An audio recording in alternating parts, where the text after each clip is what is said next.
Hello. Oh, hello everyone, and welcome to another episode of the 3 p.m. podcast. Let me just bring up Manish on the screen. Hey everyone. Hello. So for this episode, it's super interesting because we got a very prominent, eminent speaker and a very established product manager on our podcast today. Her name is Abigayle Peterson. She will help us understand how the recruiting landscape is, how product managers are vetted before getting to the interview, and we'll also learn a little bit about her life journey and how she got into product from her angle. So um, so without much ado, I think Manish, can we like bring her on? Yeah, sure. Let's welcome Abigail Peterson on today's podcast. Hey Hello, Abby, how are everybody. you? I'm doing Hello. great.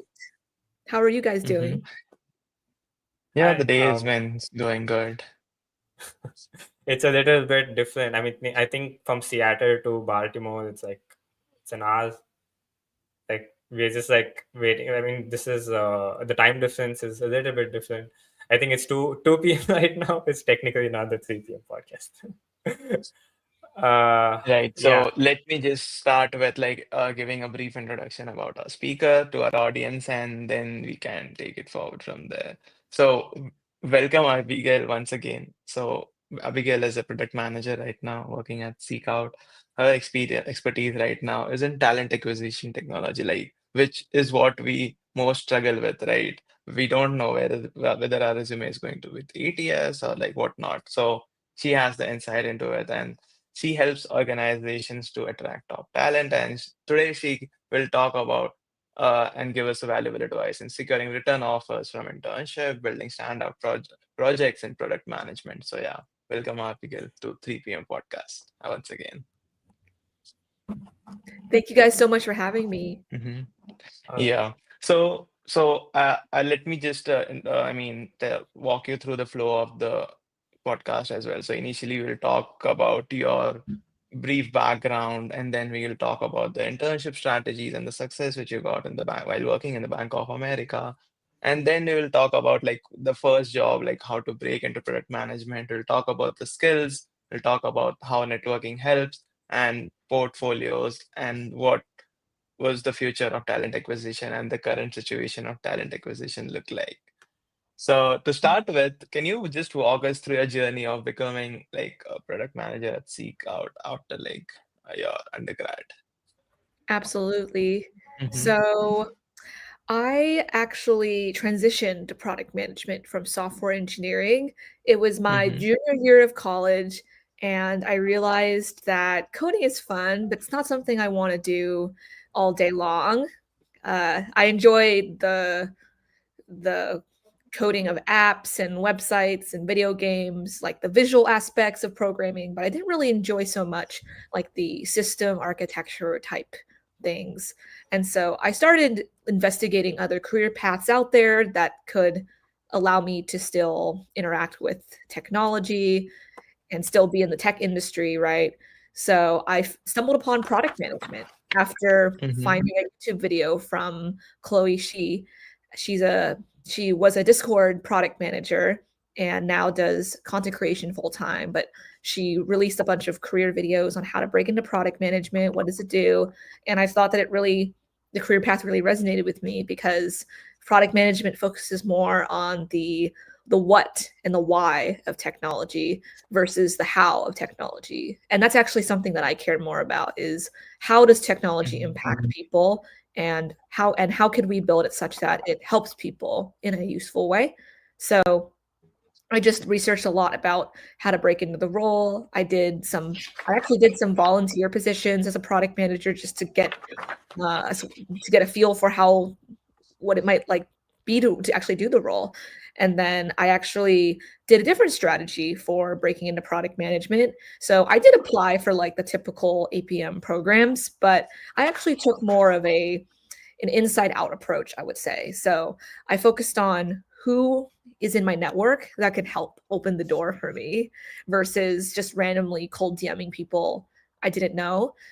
And so actually the people that I reached out to were able to help me because I've worked with them before in different capacities and different past jobs.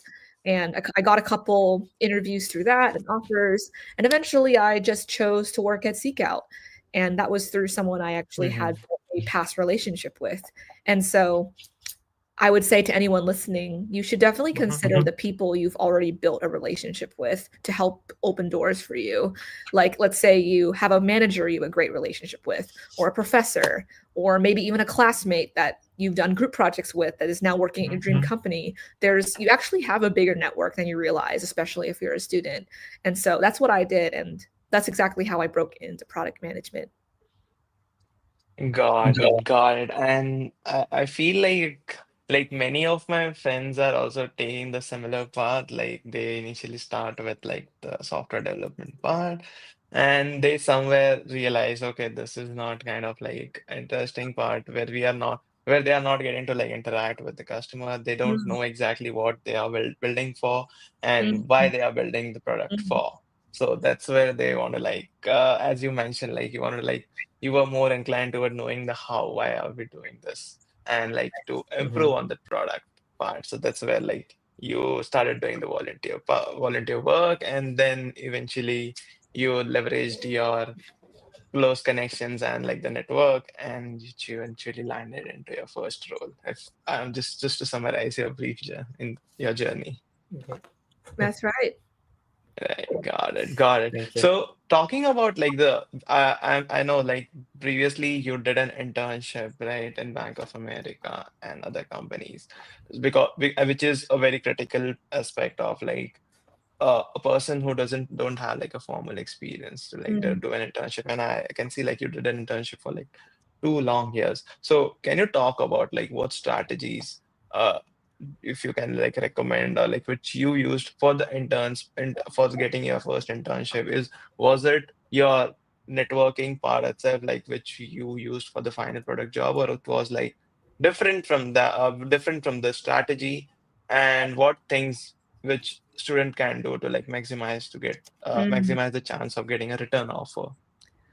So I have a very specific point of view on finding internships that is a little bit different than most people.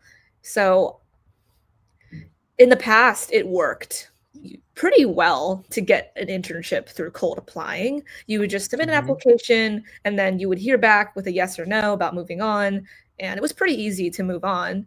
Nowadays, it's much more competitive to get a job. And I think it's partially because of the plethora of online resources that's available to students. And so the field is now leveled where anyone can learn the same thing as long as you put the hard work in. And then, with the macroeconomic environment not being the best, I just think it's just a lot more competitive. And so you have to find ways to get around this competition.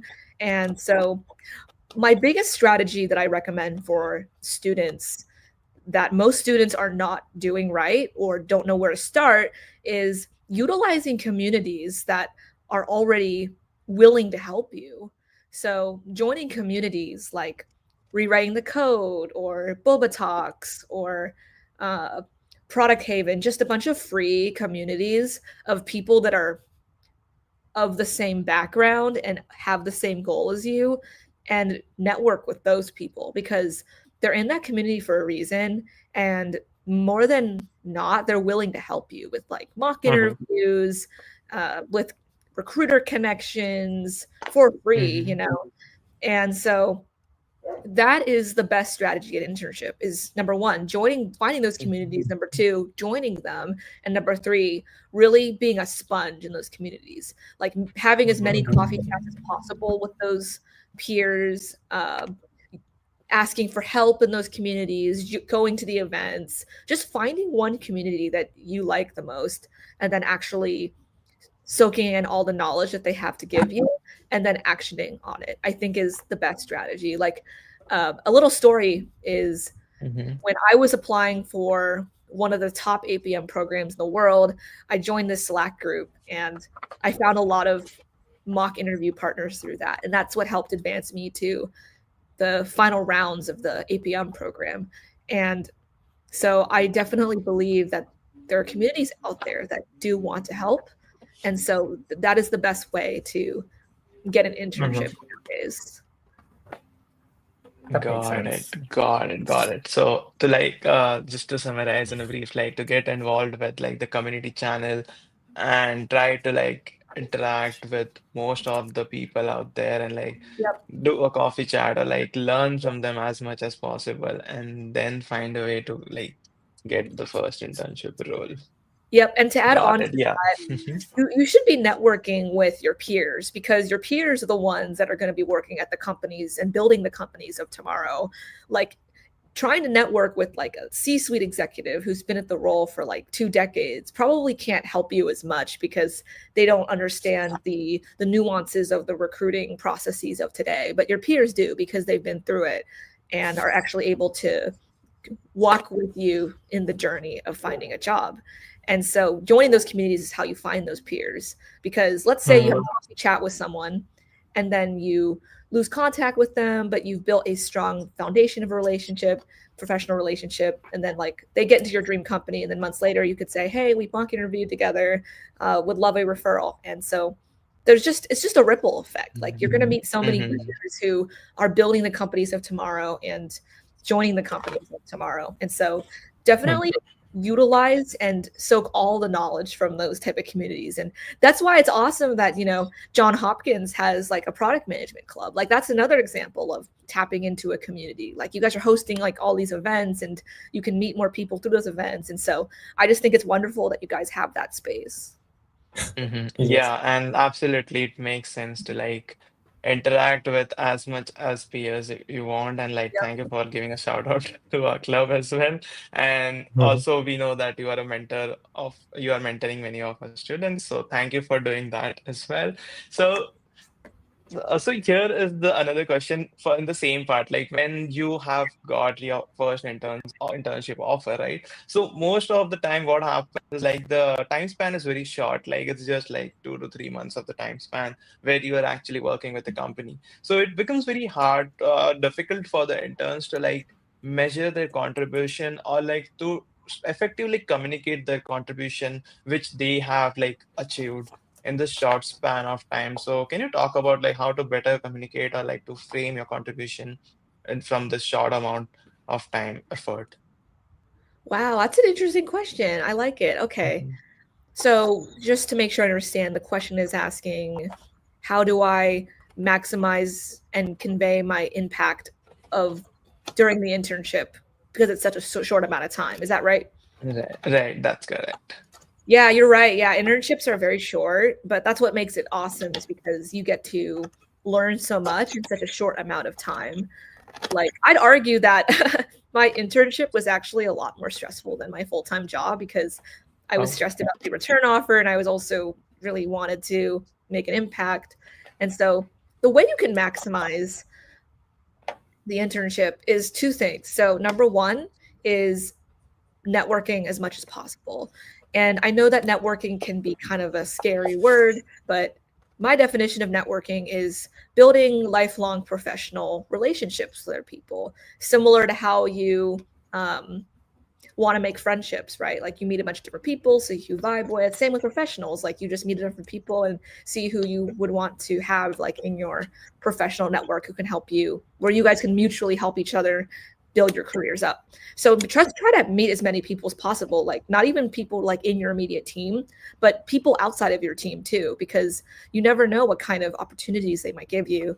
Like, for example, last summer I made friends with the VP of pre-sales, and now he's one of my mentors, helps me communicate better. And then I also befriended one of the executives there too. And I know that I said that you shouldn't, network with executives, but I also believe that your primary focus should be networking with other peers for like referrals, mock interview practice, yada yada. But in terms of uh, like I would say coaching, I think executives might be really good for that. So I befriended someone like that. and it's been really helpful for my long-term career. I know that I can lean on them if I need help professionally, like if I want to switch companies or if I want to do something else, like I can always talk to those type of people. Um, and then, so that's the first thing is relationships matter. So, you got to build them because there's going to be a time when you're going to really need help professionally and you want to know who to call and who would pick up the phone for you. And number two is documenting everything and documenting it well and documenting things that matter. So, like every time you learn something new, write it down. Every time you solve a problem, write it down. Uh, that's because you want to fight for your internship return offer. Like every internship I've done, I have been recording every single accomplishment I've done. And then I show it to my manager and say, hey, this is what I learned. This is what I believed I grew on. And here's why I want to return to this company. And that way I didn't have to like sit down at the end of the internship, remember everything. I had like a huge record of it all in one place. And so that's a good way to remember everything you learned and be able to fight for the return offer. Got it. And yeah, it's absolutely makes sense to when we are connecting with like the C-suite members. So it won't help us directly or getting the next offer, but it will eventually help us build a long-term career. Like what small mistakes we can avoid by having that conversation with the C-suite. And also to mention to jot down your points of the accomplishment or the challenges which you face, which eventually how you solve it, the way you solve it will help you go through or like easily pass on the contribution which you are doing at the company to your senior manager when you're getting a return offer. So we are all like for the first 5 minutes, we're talking about how to get the return offer, right? So you talk about okay, you have to do the networking, you have to write down the accomplishment, you have to connect with as much as peers you want. It's there in your connection. Can you also talk about like what mistakes you have usually seen interns make that hurt the chance of getting a return offer? Ooh, that's a spicy question. The biggest mistake that I've seen, and this is from lots of experience talking with interns and students, right, is not trying to fit into the team. Because when managers are trying to determine of the intern class who comes back, they're also thinking about who fit in well culturally in the team. And so if you're not trying to get coffee and get lunch with your coworkers, if you're just kind of being a lone wolf, not really building relationships with your team members, then it's hard to justify why you should come back, because teamwork is an essential part of the workforce, is collaborating and getting along with your team members to actually get stuff done, because you can be amazing at your job, but if you don't know your team members and how they function and how to work with them, right, then it's hard to build great things together. Teamwork chemistry is really important. Actually, it's more important than people realize. And so I think that is something that can hurt your chances of getting an internship return offer. The flip side of that is you just don't want to be part of the team bonding stuff. Like you just want to do your work and go home. You have like other offers, like that's fine, but I'm just saying that if you want to be part of the company, you need to figure out a way you can fit in culturally with it. So definitely decide for yourself. Is this like a team that I enjoy working on? If so, I have to outwardly express my joy of working with them by going to team bonding events, sitting with them at lunch, getting coffee with them. So that's actually a big mistake that interns make. I think that's the biggest one. Yeah, I think that's the biggest one. Got it. And yes, it absolutely makes sense. Like you as a PM or like if you're not like an IC, you always work in team, right? And your effort would be, and whatever contribution you are doing to the company would be always be a overall group effort rather than like an individual effort to like having that team bonding and working, if you are able to work with the team is like a major factor of like determining for the manager to like bring you back in. Yes. Akash, do you have any question at this point? Sorry if I Yeah. have missed. No, no, no. I mean, it was going on well, the conversation. I really liked how you the way it was going. So I just wanted to like touch upon something very interesting that you spoke about. It was regarding coffee chats. Like it was you spoke a little bit about that in the previous topic, which I wanted to explore more. It was basically you said that we need to like talk to CEOs in the chat in communities. You need to have these coffee chats, which help a lot in getting roles, right? Uh, is there any actionable steps you think people can take to get these coffee chats? One, and second, what value can you give to the CEOs or like someone who's senior to you to actually get their attention and to actually have a authentic conversation with them? Yes, I am a huge fan of this topic because it's literally something that can get you from point A to point B, like overnight or sometimes within hours. I've seen it happen to myself and I've seen it happen to other people. And so I'm going to give you guys a framework to follow. So you guys and anyone else who's listening to always, most of the time, have successful coffee chats. Okay, so number one is understand the intent of why you're reaching out. So oftentimes I get a lot of messages from random people just saying like, oh, it's great to connect, Abigayle. Look forward to hearing your insights. And stuff like that is unhelpful for me. Like I'm not going to respond to that because there's no action for me to take. There's no question, right?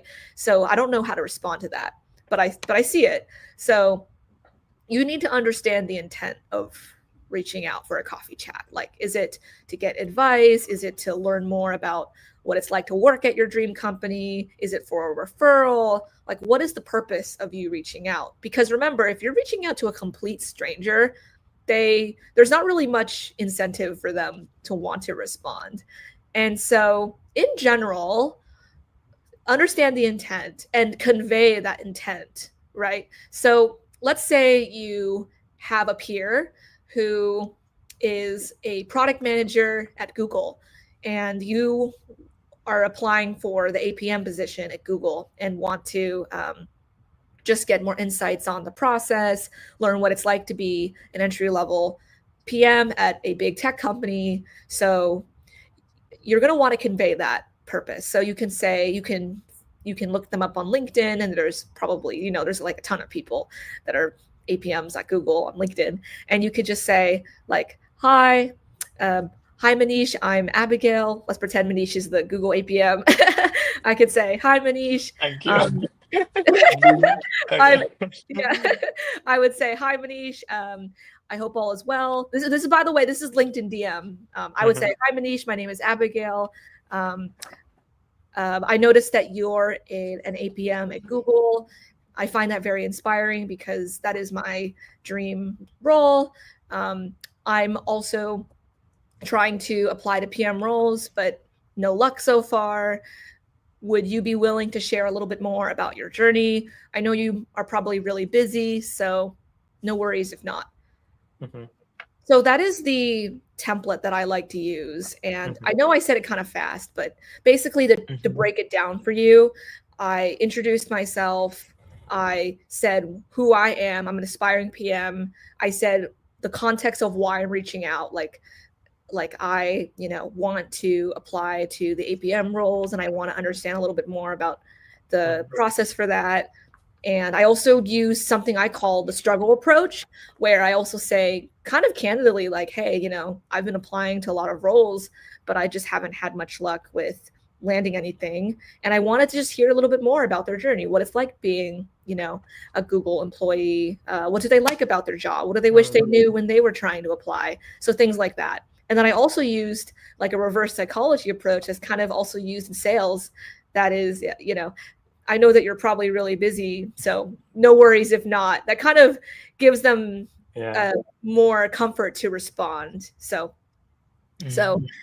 I've been using that coffee chat message for like a couple years, and 7 out of 10 times I would predict that it works.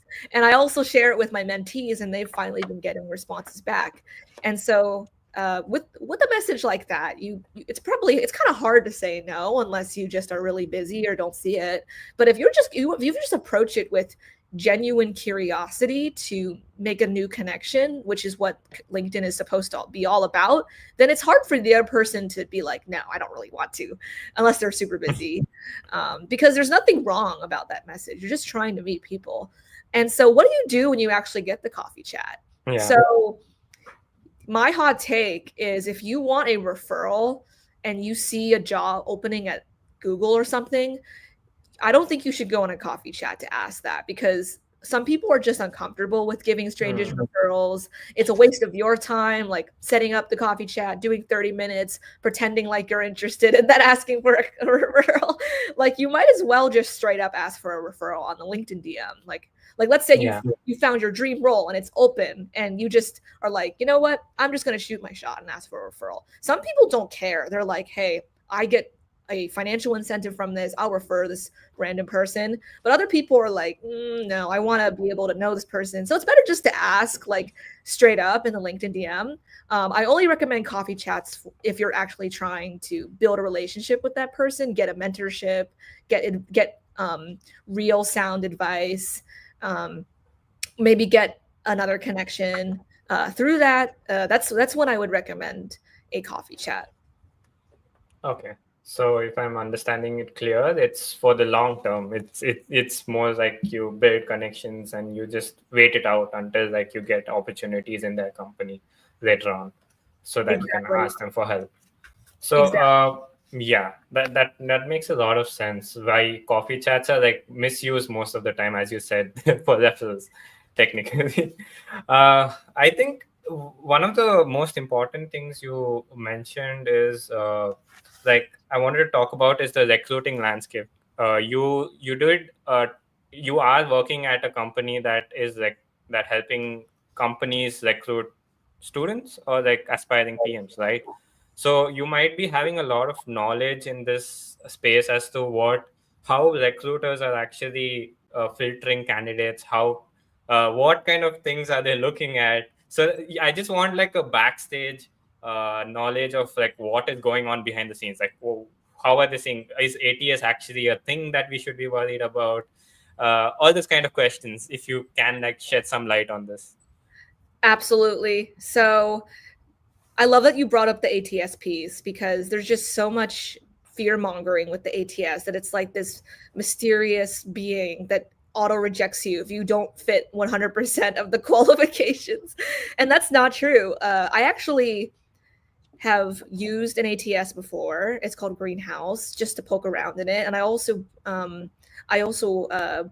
use ATSs to help with my job, because some of our software actually integrates with companies' ATS with the company's consent, and so we use that data to find candidates they've previously talked with, so warm candidates, or to do review applications really fast. So I do have a lot of expertise with how ATSs work, and essentially the truth, y'all, is that an ATS is just like a file cabinet. It just stores your resume in a big database. And once you apply, so let's say I applied to the product manager job at Google, the recruiter has an open requisition, and then that requisition holds a bunch of resumes inside of it, and the recruiter sees all the resumes in like that file cabinet structure. And what they can do is they can click on the one of the applications, and they'll probably see the resume, and they can read through it and choose whether or not to move stages. So move the initial application stage to the loop stage, which is like probably a phone screen. And there are some advanced capabilities to let you filter candidates. And the way it works is it's actually really simple. There's no AI involved yet. Like I've never seen an ATS that has like advanced AI capabilities. But what they can do is they can do a keyword search, super simple, like, hey, let's look for, you know, candidates that have 2+ years of leadership experience. And it would probably like just show the applications that have the word leadership on it. And so the resumes that don't have leadership on it, they're not auto rejected. Like recruiters still have to choose and click a button to reject someone. There's no like auto reject in a sense. Auto mass rejecting, like rejecting 500 applications at once. Yeah. Like the recruiter has to choose for themselves to do that. Like there has to be like a button and there has to be a confirmation message, and then the system is smart enough to obviously pull their name and give a generic message, because it's not feasible to reject each candidate individually if for like those big tech companies that receive like tens of thousands of applications. But there is no AI that automatically rejects you because you don't have a certain like keyword. And so after you have those keywords, right, and it shortlists those applications, the recruiter can go from there and choose to reject or move you forward. And so that's basically how it works. It's not as advanced as people think. Okay. I mean, thank you for like explaining in so depth, like how actually what's the perception of ATS is and how it is being actually used. It's not like very advanced software or something, or AI agent. So I'll like to talk more about the filtering part which you mentioned, right? The which the recruiter is doing. So as a recruiter, if I am having like, for example, 10,000s of application for a big tech company. So is there a possibility that the recruiter will choose the 100 for first 100 application and then do a keyword search for those first 100 application only? Or is it like the first filtration is based on the keyword part, the time doesn't matter? How does this actually work? Yeah, so I personally have never done recruiting myself, and I can't like speak to every recruiter's workflow, but the keyword searching definitely helps with not shortlisting, but with trimming down the 10,000 applications to maybe like the 1,000 Mhm. applications. But that's, in my opinion, I think that's kind of biased, because how do you know the other 9,000 aren't good candidates? Like, actually, Right. recruiting is hard. Like, just because you review them in the order that they applied doesn't mean that the person that applied first is the best candidate. Like, you might be missing out on the other 9,000 that are actually amazing candidates. Like, you just don't know. Something else they do that might cause you to get that automated rejection email is if they ask binary questions like, are you willing to relocate? And then you say no. And then there's actually an ability on some ATSs where you can say, send the reject email to candidates who selected no on this question. Mhm. And so those are the Got type it. of things that are kind of like standard filtration questions, like, hey, we don't have the budget to support people who need to relocate. So yeah, that's an example. But there are some Mhm. recruiters. I've talked to a couple recruiters that actually get like a couple thousand, and they actually review them individually. So it's definitely on a recruiter on by recruiter basis. Like some recruiters want to use keywords. Some of them want to say, hey, like let's look at each individual resume and then move on. They have like maybe 1,000. And so it just depends on the recruiter's workflow. But the point to drive home here is that there is no magical AI agent that's going to reject you if you don't fulfill this threshold. Like if you, like, let's say Abigayle only fulfills 80% of the qualifications, so I'm just going to auto reject her with this magical scanner. There is no ATS Mhm. that does that today. to my knowledge. Yeah. Yeah, and Yeah. absolutely. It's good that you mentioned about the point of like the relocation specifically, like if like the binary question that can lead to like a mass rejection. And especially for us, like for talking about me, I'm an international student here. So this there is always this question to me, like when I apply for like new job, it's just like, do I need a sponsorship? Yes or no? And I think majority of the time it's like if you are yes, it's the auto rejection case. Yeah. Yeah. Yeah, I wish that job descriptions actually said whether or not they can sponsor so you don't waste your time. Mm, yes. Yeah. Abigail, I had I was just curious about one more thing. So, as a recruiter, like if I was a recruiter and I get like so many resumes, I really don't know if that position needs if I'm going to do a keyword search, as you said, that would remove like people like who have different positions, but they have same like skill set or like they have like what do you say, parallel domains where they've worked, or parallel skills, I mean positions they worked in. So I want to know, like, do they just do only the keyword search and send all the filtered resumes to the hiring manager, or do they actually go through each one of them, like do they understand how it works, like, or Mm. and also do they look at cover letters second? Like I said before, every recruiter's different, but to my understanding, the recruiters that I've talked with, like once they like look for certain keywords that appear in your resume based on the job description, uh, they have to individually read the context. Like just because someone has like cloud on their resume doesn't mean that they've used cloud in the way that they are supposed to. Exactly. That's what good recruiters do, is they understand the context of cloud, right?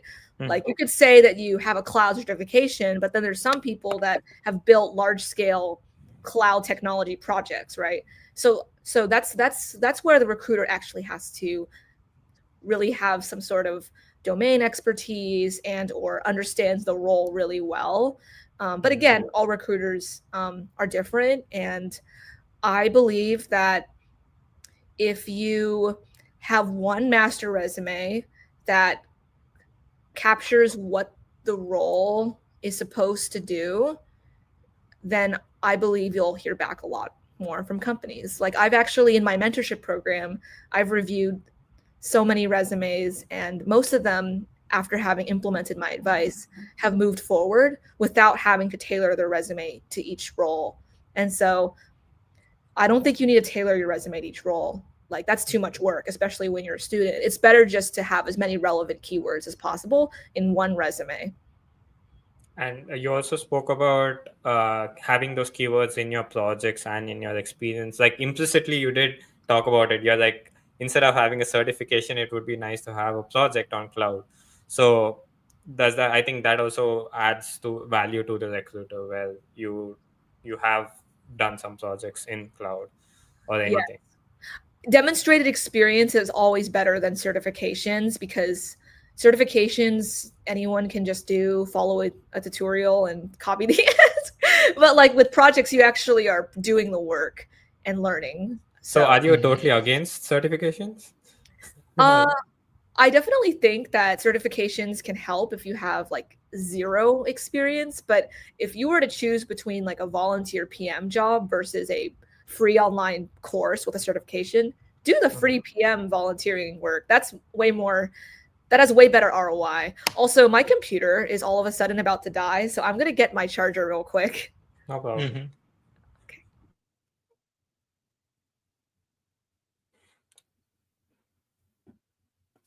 Okay. Okay. Guys, we'll be waiting for some time. Viewers, Okay. So I think, technical difficulties. Akash, what Abigail is trying to say is like usually the recruiters which are seeing our resume, right? The keyword is the first thing they check about. And I agree what you're talking about is the transferable skills, which, for example, me as a candidate have worked in certain different industry. That skills might be transferable, like the communication part, the stakeholder management part. But it becomes very difficult for the recruiter, at least for the first Exactly. round of filtering. So I feel like what Abigail is trying to mention is like keyword is the thing which will help you pass the ATS, and then it's the second stage would be the recruiter when he would be Yeah, actually reading and learning about the transferable skills. makes sense. Totally makes sense. I Yeah. think that's like a good summary of what we were talking about till now. I think Got that it. makes it a lot more clearer. So just to like mention, tell you about also Abigail, I was just talking about like recruiter initially go for the keyword filtering itself rather than the transferable skill. Transferable skills are the second filtering element once your resume has passed the ATS part, is what I was like talking about. Yeah. Hmm. Well, And I don't like the sorry. term "pass the ATS." Like, I think that the ATS doesn't do anything. Like, the human has to intervene. Kind of like any like Discord. Like, Discord doesn't technically do anything. Like, you have to like send messages yourself. So with the ATS, the recruiter has to log into the ATS and Mhm. do keyword searching themselves. They have to physically choose to reject or Got accept it. the candidate. Like Got it. Yeah. ATS, So it's ATS does everything.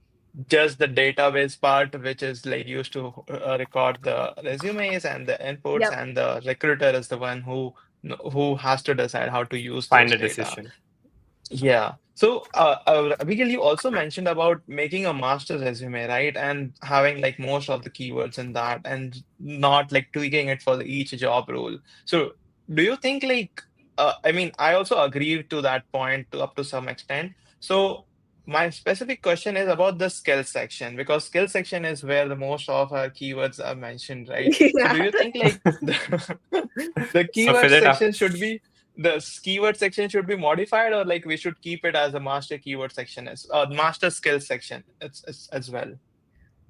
Ooh, I have two opinions for this. So number one is recruiters who are mm, let me rephrase that. So essentially, recruiters don't like it when you just copy and paste like all of the product management keywords in there. Like I've reviewed resumes that have phrases like backlog management, prioritization, stakeholder management. Those are things that if a recruiter saw that, they'd be thinking, "Oh, did they just copy and paste that from a list online somewhere?" So those aren't really I mean, yes, they're skills, but they're not reflective of the skill section. So the skill section is supposed to just be a summary of skills you've used in the in the work experience section. So for example, let's say you did do prioritization like or A/B testing, and you have that written down in one of your past roles. Um, that would be okay to include in the skill section because it's already mentioned in the work experience section. But you shouldn't just list stuff to list stuff because it would just be like, okay, so you know how to do backlog management. Um, um, are you just copying that from somewhere? So that's something I definitely recommend against is just copying a list of things and then pasting it on your resume. The better thing to do is actually to group your skills into different buckets. So let's say you're a technical product manager, so you could have a section in your skills that talks about um, programming languages that you've done because you were the PM for that, and maybe you've done a little bit of coding.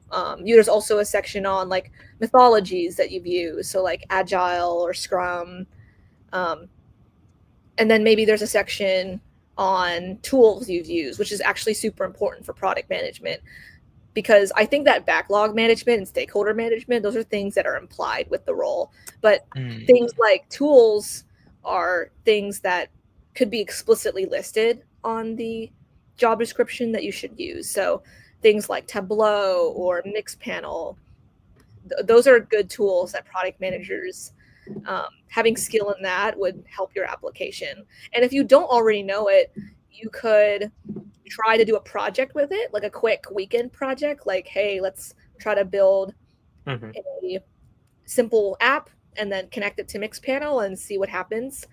That is a good example of putting skills in your resume. Got it. Got it. So rather than just like of course, we should have like a master resume, and then rather than just copy pasting the keywords from the job description to the skill section, rather than this, your skill section should be the highlight of the skills whichever you have described in your actual experience in your resume.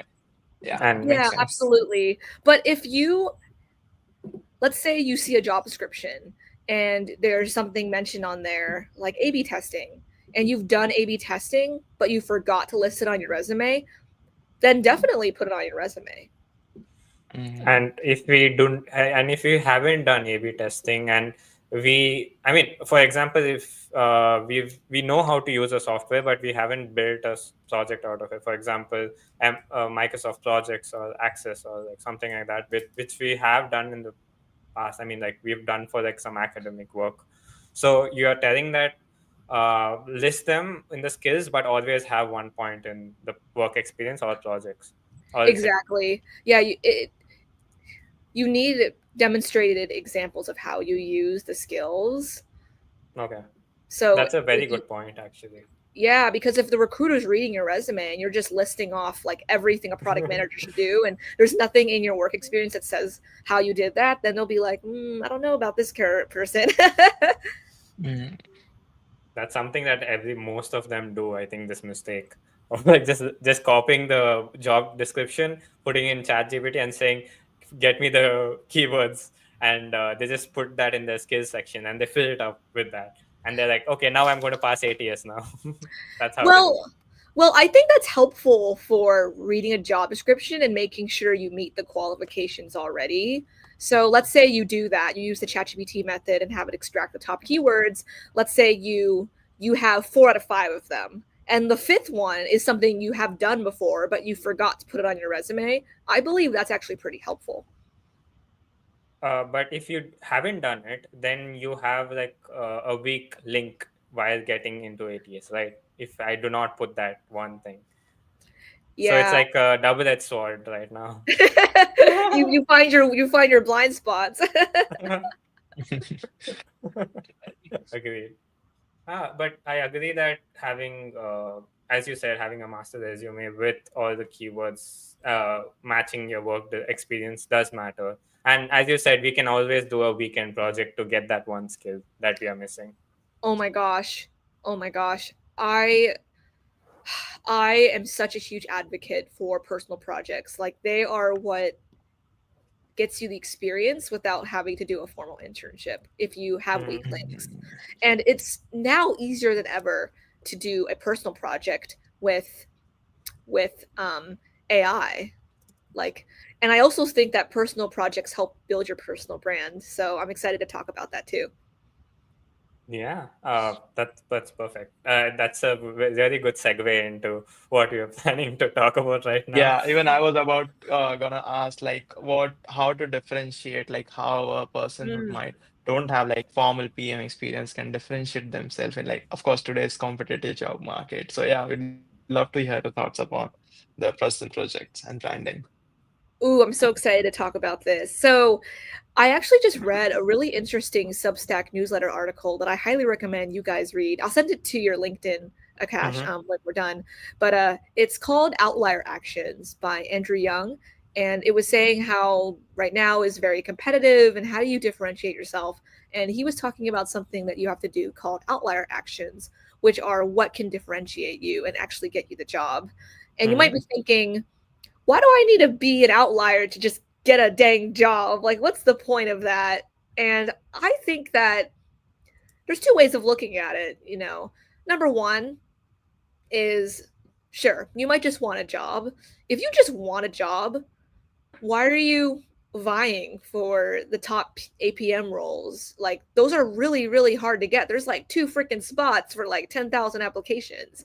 Like, you're going to have to differentiate yourself. There's just no choice, unless you know someone. If you just want a job, I mean, you can just work at like the healthcare, like, I mean, the insurance or finance industry. Those are way less competitive if you're looking for product manager or software engineering jobs. Those are not as prestigious and way less competitive. So if that's your mindset, do that. But if your Hmm. mindset is, hey, I want to become a product manager at a startup, or I want to be a future CEO of my own company someday, then you have to figure out what differentiates you.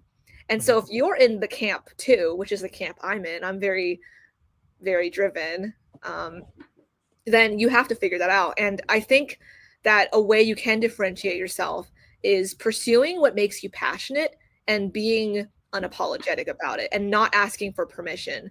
Because if you want to change the world, you shouldn't need to ask for permission. You should just do it. Right. So let's say you're really passionate about mental health, then build something, like start a podcast, build an app, do a newsletter around mental health. Like there's nothing stopping you from doing it. And it's actually what will differentiate you, because most job seekers are just focused on getting that job. And so that's okay. But like if you're trying to get into one of those top roles, you have to figure out something that differentiates you. So that is what I would call the builder outlier. That's the archetype that builds stuff that helps the world in some way. You could also be a connector outlier, which is an archetype that connects the world together, like hosts events. Like, you guys might be the connector outlier because you guys are working on this product manager club and gathering people together with similar interests and passions. So that's the connector outlier. And that is something that differentiates you, because not every job seeker is going to start a PM club. And the fact that you guys did makes you a connector outlier. And so figure out like what you're passionate about and what you have the time to do, which you will make time for because you're passionate about it. But what you truly want to do, right, is what will make you decide what you want to build, and then you'll become an outlier and differentiate yourself. Got it. And it makes sense. I mean, like, we all are passionate about building things, and like, it's just that we're like in the race to get that job. It's just somewhere we just like get like diluted somewhere. And in that perspective, I wanted to know, like, if we are building a passion project on the side, how much has that helped you get like jobs, and like how much has that, is that just something that is you do it for your own satisfaction, or you do it for the long run, or is that something that you've seen help you in the short term as well, like somewhere where you've been able to like showcase that talent I or love like that that question. experience? Yeah, I love that question. So you can think of it as a double-edged sword. Like it helps you in the short term and it will help you in the long term. A primary example for me is doing Magnify Wellness. So I started it with a short with actually a long-term intention, where I wanted to connect youth to mental health support, but I didn't know that it would have short-term benefits. Like that was just I just didn't know at the time when I was a freshman in college. The short-term benefits was that I could use it during interviews. Like I could use it as justification for why I could be a great PM, because great PMs build products that are helpful to people and they bring people together with their leadership skills. And so I just highlighted the transferable skills that Magnify Wellness gave me in my interviews. Like I talked about, scaling the chapter program to over 100 chapters. I talked about leading an 80+ volunteer team. I talked about becoming top 6 in the world for mental health innovations at the Bay Area Global Health Innovation Competition. So things like that made me stand out and be an outlier among the sea of applicants. So in hindsight, it gave me long-term benefit because it's solidified my personal brand on LinkedIn. Like it's something I can always say, this is mine, I built it. But it also gave me short-term benefit too that I didn't know, which was the helping me get through interviews. Like I always talk about Magnify Wellness in like all of my product manager interviews, and the recruiters are always like, wow, that is amazing, thank you for helping like connect youth. Oops, I think we'll be back. Abigail, can you hear us?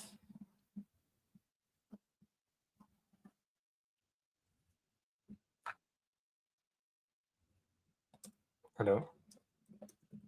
I think her laptop died or like the connection got break out. Hmm.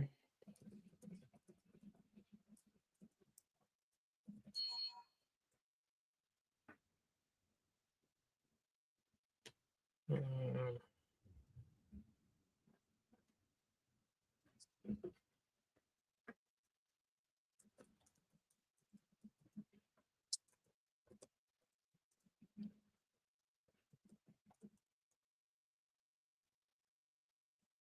I think she's coming back Okay, now. so I think the connection is dropped and we have to wrap up the session.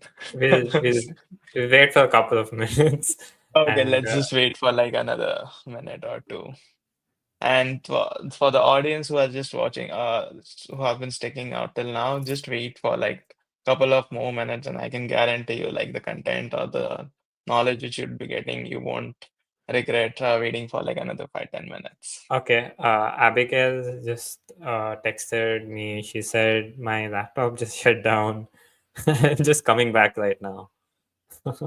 Yeah. Think it'll take a couple of minutes. But yeah, until then, we can probably, I think we learned a lot in this podcast, Manish. Uh, like, oh, I think she's back.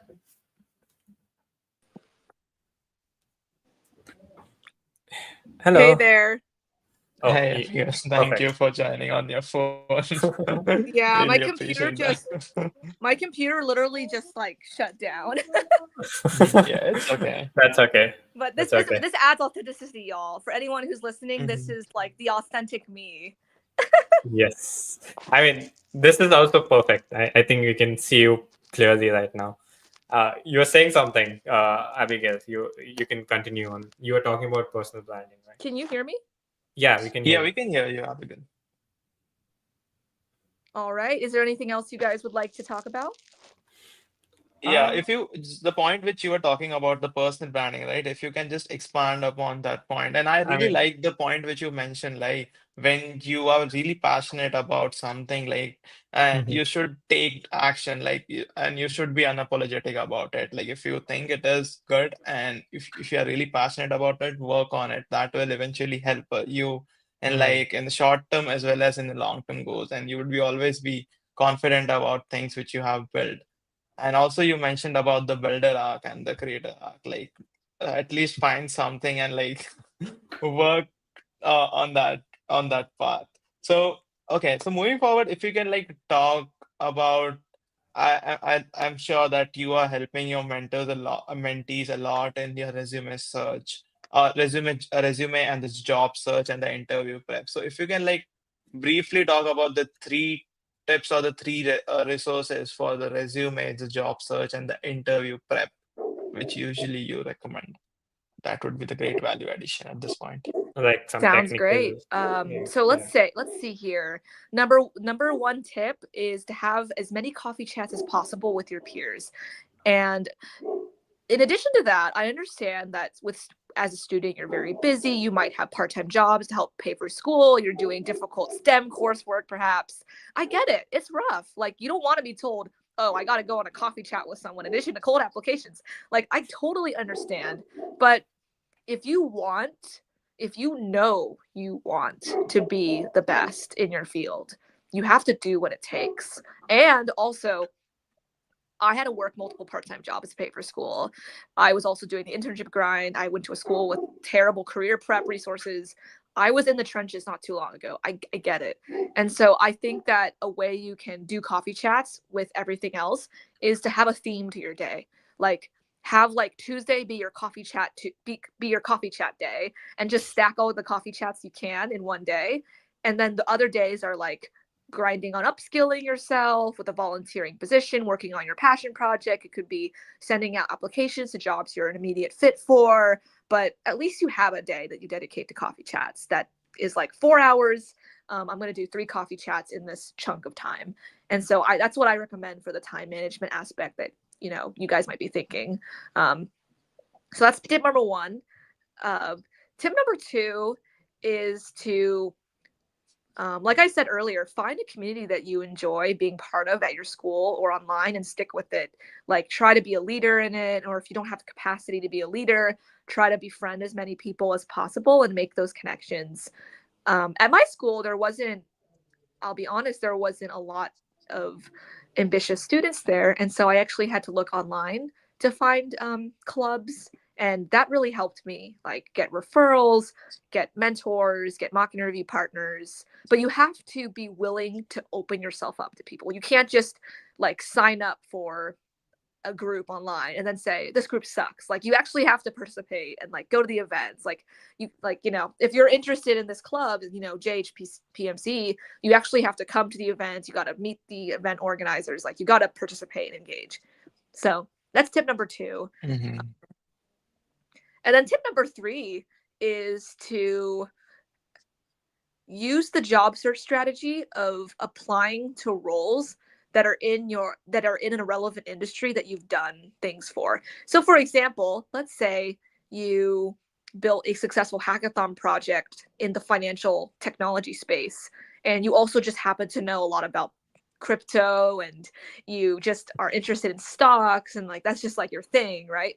Then I recommend you actually apply to financial technology companies like MasterCard or financial technology startups, because you'd actually have more to talk about with the hiring manager, and then therefore they would make a stronger case to hire you. Like, oh, look, Abigail's done like this Gen Z financial literacy app, and she also knows a lot about the Bitcoin stuff. Like, that's really cool. Let's hire her.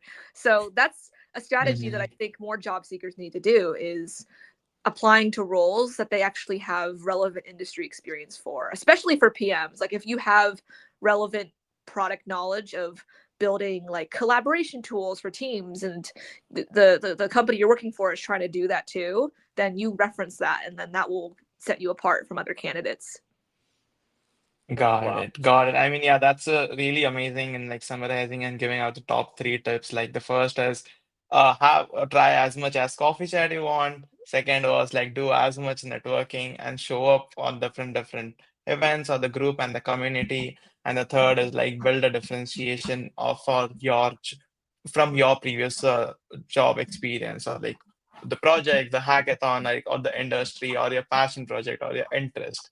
So yeah, that's definitely like a very great summarizer of like whatever we have talked about till now. All right. Yes, absolutely. I love the questions you asked. They were so thoughtful Mhm. and well researched, and I'm super excited to see what you guys will build next. Mhm. Definitely. And we would love to stay in touch with you for any kind of advice and I mentorship. can't We've been. hear Akash talking, by the way. Oh, Okay, okay. so let me just summarize what Akash was talking. I'm not sure why you can't hear you. I was So Akash wondering was why saying there was like silence. I should I use was sign saying language. no, it's not required. I'm here. No worries. So Akash was saying like thank you for like being here, and we'd love to like stay connected with you and to like get your mentorship in future as well. And thank Yeah, you for taking your time out in this weekend and like sharing your knowledge with our audience. So, yeah, yeah. this was super fun. So if any of you guys that are listening, or even the wonderful podcast hosts, I'm starting a Discord community soon of people who want to be top 1% in their field, but LinkedIn doesn't do a good job with connecting you with people who have that mindset. I want to build an inclusive space for that. Like, let's say you want to start your Mhm. own podcast, or let's say you want to start a mental health app. Who do you go to? Who is actually dedicated to helping you with that? And who won't, charge you a crap ton of money just to talk with these people?